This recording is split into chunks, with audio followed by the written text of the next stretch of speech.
হৰি নাম ৰসে বৈকুণ্ঠ প্ৰকাশে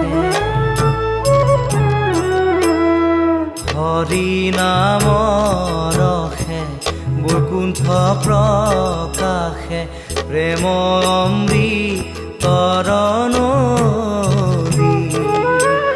শ্ৰীমন্ত শংকৰে পাৰ ভাঙি দিলে শ্ৰীমন্ত শংকৰে পাৰ ভাঙি দিলে বহে ব্ৰহ্মাণ্ড কভেদি বহে ব্ৰহ্মাণ্ড